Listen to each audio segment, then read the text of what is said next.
Ano nga ba ang kapalaran natin? Tayo bang gumagawa o sadyang nakaguhit na sa ating mga palad na kahit gustuhin natin di mangyari, ito'y nangyayari? Kadalasan sa atin isinisisi sa iba ang nangyayari sa ating buhay. Bakit nangyayari sa atin ito? Isang kwentong masalimuot at totoong mga nangyayari sa ating buhay.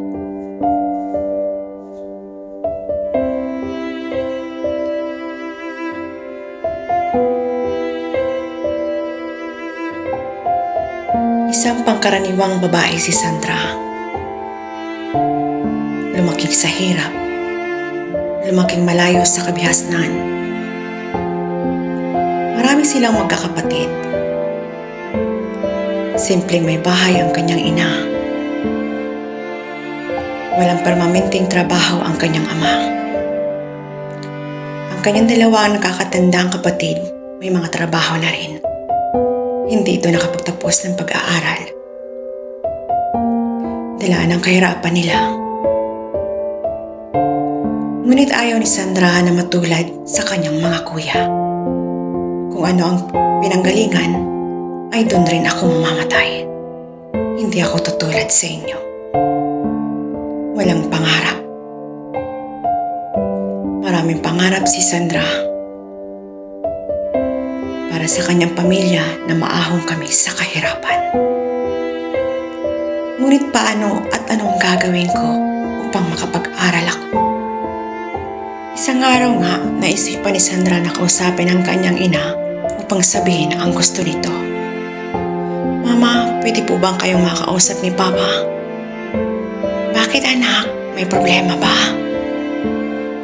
Mama, gustong-gusto kong mag-aral. Gusto ko pong makapagtapos. Ngunit katahimikan ang sagot ng kanyang ina at ama sa kanyang sinabi. Maya't maya pa ang sabi ng kanyang ina. Sandra, anak, makinig ka. Kahit gustuhin ko namin ang iyong ama, ngunit hindi namin kayang ibigay ang gusto mo. Sa pagkain lang, kulang na kulang pa sa atin ang kinikita ng iyong ama at mga kapatid. At unting-unting pumapatak ang mga luha ni Sandra sa kanyang narinig mula sa magulang. Ngunit mama, obligasyon ninyo ang bigyan kami ng magandang kinabukasan.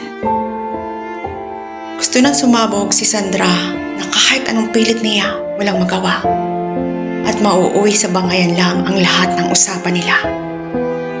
At ang kanyang ama, kitang-kita nito ang kalungkutan sa kanyang mukha.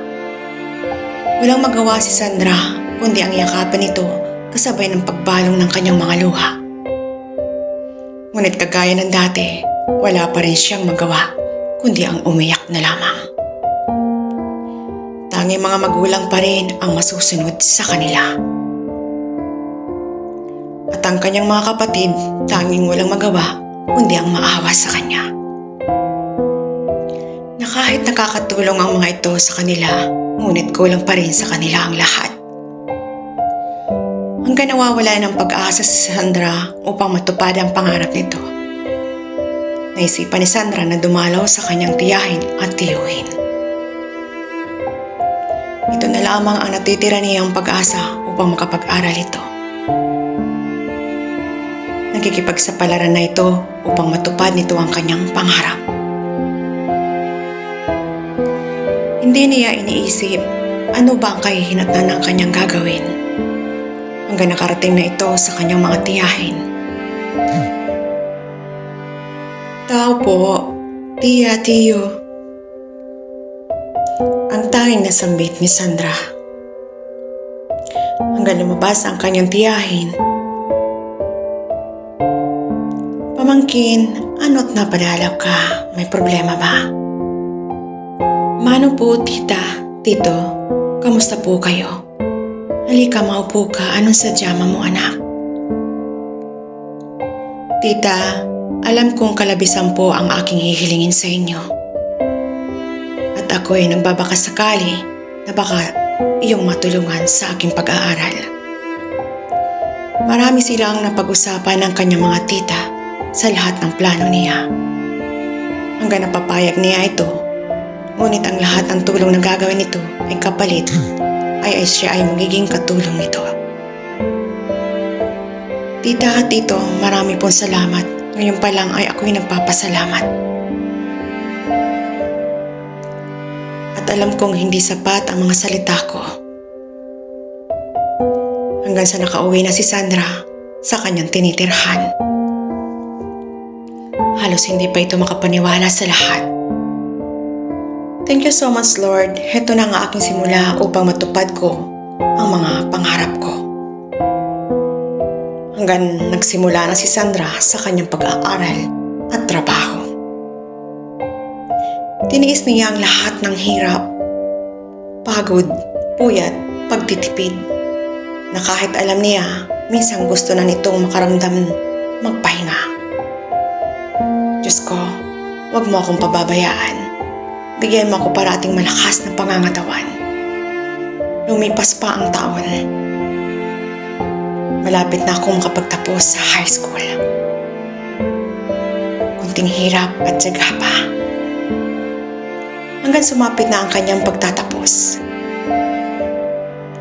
Thanks God, naririto na ako. Kunting hirap na lang, maaabot ko na ang tanging kong pinapangarap. Para sa aking pamilya, upang maahon ko ang aking mga magulang. Hanggang sumapit na ang pinakahihintay niya, makaapag sa entablado at mapasa kanya na ang diploma. Sa pagkakataon na ito napakasaya niya. Dumating na ang kanyang ama kasama ang dalawa niyang kuya.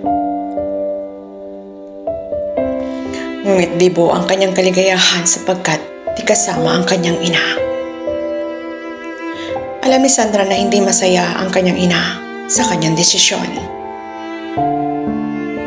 Sapagkat ayaw nitong mag-aral, gusto nitong mangyari ay tulungan na lamang nito sa bahay sa mga kapatid nito. Ngunit ang kanyang ama ay kitang-kita nito ang kanyang kasiyahan. Walang sinayang na oras si Sandra upang makapag-ipon nitong muli para sa kanyang pagkukolehiyo. Ngunit hindi sasapat ito para sa sunitong pag-aaral. Kahit anong trabaho ginagawa niya upang makapag-ipon. Kahit sa gabi, kapag may nag-aalok na trabaho, pumapasok siya. Hanggang sa nalalapit na muli ang pasukan. Nakapasok si Sandra sa isang pampublikong universidad. Isang pagsubok muli upang mayanig ang pangarap ni Sandra.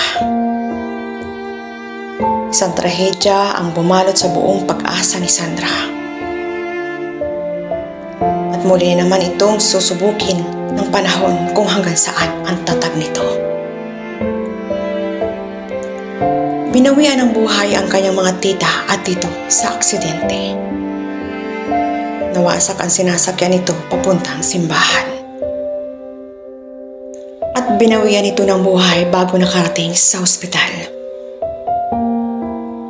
Tanging paghagulhol at pagdadalamhati ang nararamdaman ni Sandra.